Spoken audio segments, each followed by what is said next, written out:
अगर भाई वीरेंद्र जी जेल जाएंगे अच्छी बात है, तो आपने भी शिष्टाचार नहीं किया, आपने भी प्रोटोकॉल का उल्लंघन किया है, आपने भी अभिवादन नहीं किया, आपने भी इस तरीके से बात किया जैसे कि एक मवाली बात करता है। कोई आप टपोरी तो है नहीं कि भाई किसी अनजान व्यक्ति से हम बात कर रहे हैं। पहले तो किसी का ऑडियो बगैर परमिशन के आप रिकॉर्ड नहीं कर सकते हैं। उसके अलावा यदि आप SC/ST थाना में पहुँचे तो क्या भाई वीरेंद्र जी को पता था कि अनुसूचित जाति है? भाई कहीं से तो जाति सूचक उन्होंने इस्तेमाल नहीं किया, तो क्या SC/ST एक्ट का आप गलत इस्तेमाल नहीं कर रहे हैं? हाँ, आपको लगा कि उन्होंने कोई धमकी भरा लहजे में बोला या कोई ऐसा अपमानजनक शब्द बोला तो इसका आवेदन दे सकते थे। लेकिन जो उन्होंने आवेदन भी दिया है उसमें भी ये नहीं लिखा है कि हम अनुसूचित जाति के फलना जाति से आते हैं। उनके बात करने का जो लहजा है वो भी नहीं कि हम कोई भाई वीरेंद्र को नहीं जानते हैं। आप 3 साल से वहीं कर्मचारी हैं, अब अपने विधायक को नहीं जानते हैं। नमस्कार, आप देख रहे हैं द एक्टिविस्ट। हाल ही दिनों एक ऑडियो वायरल हो रहा है जो कि भाई वीरेंद्र का है। पंचायत सचिव से वो बहस करते हुए दिख रहे हैं। उस ऑडियो में उन्होंने कहा कि तुम मेरे से ढंग से बात करो तो जूता से मारेंगे। इन्हीं सब तमाम मुद्दों बातचीत करने के लिए हमारे साथ RJD के विधायक है, हम उन्हीं से बात करेंगे। क्या कहिएगा सर? देखिए, बहुत सबसे पहली बात द एक्टिविस्ट के सारे व्यूअर्स को हमें बताना चाहते हैं कि हम लोक सेवक हैं, तो हमारा भी एक दायित्व है कि हम किसी से भी बात करें तो एक तरीके से बात करें। लेकिन यदि कोई कर्मचारी हो, कोई पदाधिकारी हो, तो यदि बता रहे हैं कि भाई हम भाई वीरेंद्र बोल रहे हैं, आपके विधायक बोल रहे हैं, तो उनको प्रोटोकॉल का पालन भी करना चाहिए।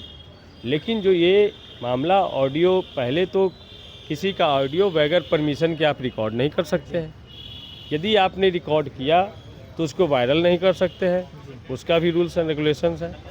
उसके अलावा यदि आप SC/ST थाना में पहुँचे तो क्या भाई वीरेंद्र जी को पता था कि अनुसूचित जाति है? भाई कहीं से तो जाति सूचक उन्होंने इस्तेमाल नहीं किया, तो क्या SC/ST एक्ट का आप गलत इस्तेमाल नहीं कर रहे हैं? यदि लगता कि हाँ तुम फलना जाति के हो और तुम इस तरीके का है, हम बता देंगे। हाँ, आपको लगा कि उन्होंने कोई धमकी भरा लहजे में बोला या कोई ऐसा अपमानजनक शब्द बोला तो इसका आवेदन दे सकते थे। लेकिन जो उन्होंने आवेदन भी दिया है उसमें भी ये नहीं लिखा है कि हम अनुसूचित जाति के फलना जाति से आते हैं। तो सर, जूता मारना इस तरह भाषा का किस तरह से? हमने तो कहा कि भाई हम लोक सेवक हैं, हमारा भी एक भाषा संयमित होना चाहिए, लेकिन जो अगला है उनका भी एक प्रोटोकॉल होना चाहिए। ठीक है, उनके बात करने का जो लहजा है वो भी नहीं कि हम कोई भाई वीरेंद्र को नहीं जानते हैं। आप 3 साल से वहीं कर्मचारी हैं, अब अपने विधायक को नहीं जानते हैं। आपके पास में दर्जनों लेटर पैड उनका आया होगा NOC वर्ग के लिए, योजना के क्रियान्वयन के लिए। आप मीटिंग में जाते होंगे तो भाई आप विधायक जी से सामना होता होगा, ब्लॉक में विधायक जी जाते होंगे तो मुलाकात होता होगा। और आप इस तरीके से, इसका मतलब है कि पहले से पूरा प्लान था और प्लान के तहत भाई वीरेंद्र जी को टारगेट करके फंसाया गया और उनको केस तक के मामला गया। पहले तो थाना प्रभारी को वेरीफाई करना चाहिए था केस करने से पहले कि क्या उसमें कहीं से जातीय एंगल है। यदि SC/ST का एंगल है तो SC/ST एक्ट एप्लीकेबल होगा, और नहीं तो नहीं है तो जो सुसंगत धारा है, धमकी का धारा है या फिर उनको अपमानित करने का धारा है, उस धारा में FIR होना चाहिए। सर, पंचायत सचिव का कहना है कि हमसे शिष्टाचार से बात नहीं किया गया, इसलिए हम भी उनसे शिष्टाचार से नहीं बात किए। ये तो भाई ठीक है, अगला ने शिष्टाचार से बात नहीं किया तो उन पे तो आपने FIR किया। आप पर आपने शिष्टाचार, आप स्वयं ही कह रहे हैं कि हमने शिष्टाचार से बात नहीं किया, तो आप पर भी FIR होनी चाहिए।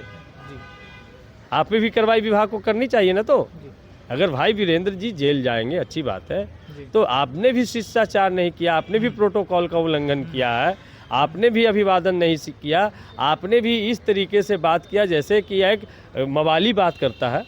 ठीक है, तो आप पर भी कोई कार्रवाई होनी चाहिए। अरे आप लोक सेवक है, एक सचिव है, एक संवैधानिक पद पर आप भी हैं। ठीक है, तो आपका भी सौम्य भाषा का इस्तेमाल होना चाहिए। कोई आप टपोरी तो है नहीं कि भाई किसी अनजान व्यक्ति से हम बात कर रहे हैं। ठीक है सर, इसको किस तरह देखते? कहीं ऐसा तो नहीं है कि टारगेट करके उनको फंसाया गया हो? पूरी तरीके से प्लान्ड है। पीछे से आप देखिएगा ऑडियो में आवाज़ भी आ रहा है, तो लोग उसको कह रहे हैं कि ऐसे बोलो, और वो बोलते चले गए। एक ही विधानसभा में है तो कोई उनके बैठे होंगे हम्म, कि भाई आया फलनवा का फ़ोन, ऐसे तो बैठ के ज़रा बात करो, हम्म, ठीक है।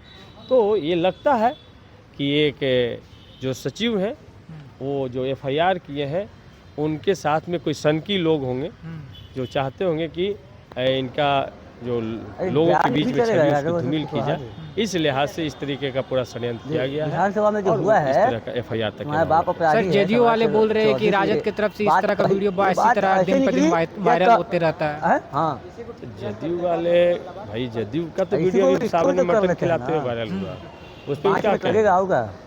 ललन सिंह जी क्या परोस रहे थे, लहसुन और प्याज परोस रहे थे कि भाई बाबा धाम का प्रसाद परोस रहे थे, वहाँ इस वहाँ पर से क्यों धो क्या लेना। बोले वो हैं? आपने देखा कि भाई उनके यहाँ तो ऑडियो तरह तरह का भी वायरल होते रहता है, दुकानों पर से। हैं? आज भी वायरल हुआ मंदिर पे है चलेंगे उनके गठबंधन, हाँ उनके गठबंधन के साथियों का तो ऑडियो का वीडियो वायरल हो जाता है एनएच पे, हाईवे पे ही हैं, उस पर वो क्या कहेंगे हैं, बताना चाहिए। एक और वीडियो वायरल हो रहा है जिसमें उन्होंने कहा आतंकवादी शहीद हुए हैं। चलिए बढ़िया बात है, आतंकवादियों के बारे में भाजपा जदयू के अंदर इतना सम्मान है, इसीलिए पहलगांव के आतंकियों को ढूंढने में अभी सही वही आतंकी हैं। एक बैग जब सदन में सिंदूर पे चर्चा होने लगा तब आतंकी एक बैग निकल गया, इतने दिन से कहाँ छुपा हुआ था, सवाल तो ये भी है। जी सर, आपने सुना सर ने क्या कुछ कहा, आप अपनी राय कमेंट बॉक्स में ज़रूर दें। धन्यवाद।